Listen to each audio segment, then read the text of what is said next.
Welcome to Diaries of a Dull Dad. And I wanted to take you through my fat loss phase, which at the moment, a little bit indefinite in terms of how long it's going to take, but we're probably looking for somewhere around 8 to 12 weeks. I'm going to show you my start pictures on the screen in a moment. So these will give you a good idea as to where I'm at to begin things.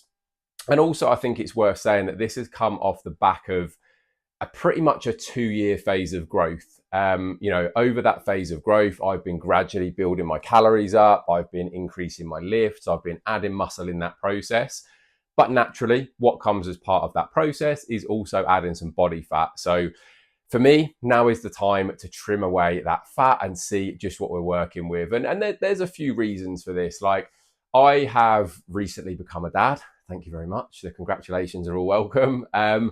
And it's not been an easy thing. Like first time dad, maybe a little bit naively sort of went into it thinking it's not going to change too much. I'll still be able to get to the gym 5 times a week. I'll still be able to eat 6 times a day.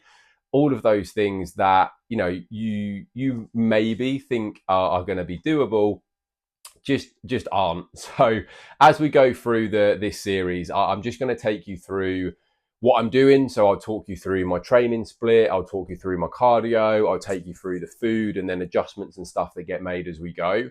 But yeah, starting this one off, this is the start point. So I am 186 pounds at the start of this phase. As I say, that comes off the back of pretty much a 2 year phase of growth where I started out that phase, all the way 2 years ago, about 150, 155 pounds, not long off the back of having done a photo shoot. And I grew all the way up to about 200 pounds in the space of 12 months.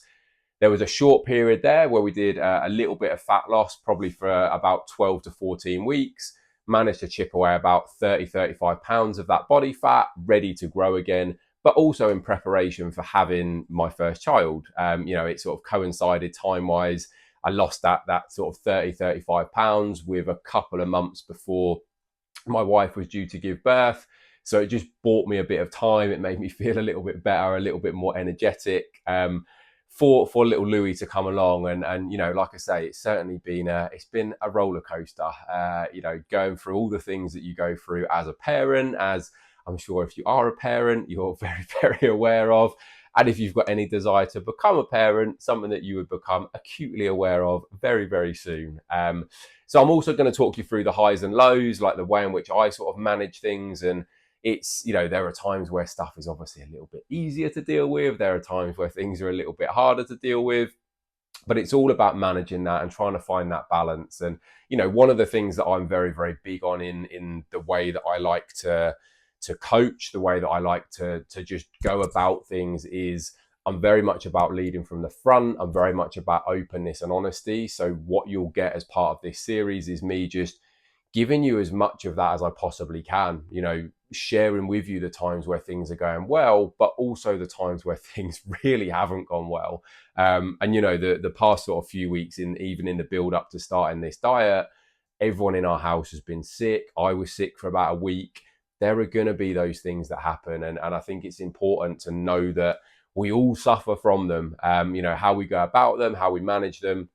Obviously, that makes a big, big difference to how we deal with it. You can't necessarily help being ill. You can't necessarily help, if your children need you, if your partner's sick and you've got to do everything yourself and help around the house and, take care of everything. Like, all of these things are part of life, and managing that, balancing that is part of the process.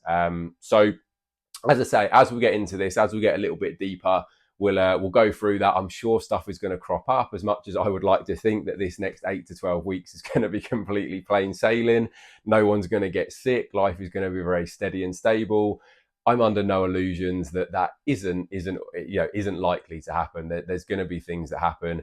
I know for a fact that we're going away a couple of times in that period. So, I'll show you also how I manage stuff when we're going away.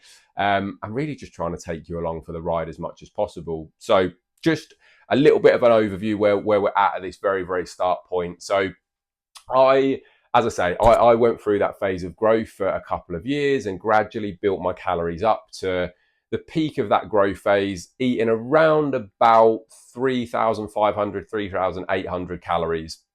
Now, that obviously took time to get there, and my weight had started to level off. So over the course of that couple of years, obviously we built things up, we then pulled stuff down and we built them back up again.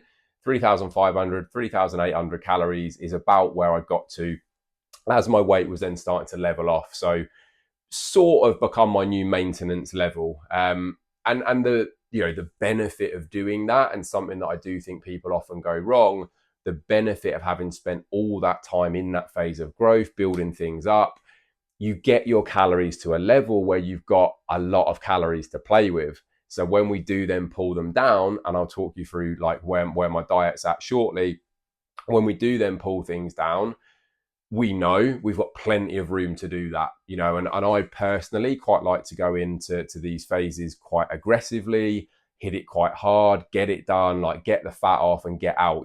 I don't really want to be dieting for 5, 6, 7 months. If I can get a massive chunk of the weight off in 2, 3 months, that's what I would prefer to do. So all the way up, as I say, 3,500, 3,800 calories, up towards 600 grams of carbs. It was a lot of food to be getting into my diet. So that was our start point. So to start the fat loss phase, we have immediately cut about 1,000, 1,200 calories off. So we're starting the phase of fat loss at about 2,600 calories. Carbs have dropped down to 375. So all the way from, as I say, up towards, upwards of 600 grams of carbs. Those have come down to 375, 165 grams of protein, 45 grams of fat. So around about 2,600 calories is where the calories and macros are going to be to begin this phase. In addition, we're going to bring in some cardio. So I wasn't really doing any structured cardio in my growth phase. I was trying to get anywhere around 8,000 steps a day as a sort of low end. And if I could get that up towards 9,000-10,000 a day, that'd be fine. Like during my growth phase, trying to keep, some degree of general fitness level there, because that's also really important when we are growing. We still want the heart to be in a good spot. We still want the lungs to feel good. We still want to have that energy. So 3 bouts of 30 minutes of cardio are going in, heart rate around about 130 to 140 beats per minute. So it's still LISS. It's not HIIT style cardio. It's LISS style cardio. My preference for that is trying to do that on an incline treadmill. If I'm at the gym or if I'm at home, I've got my walk pad.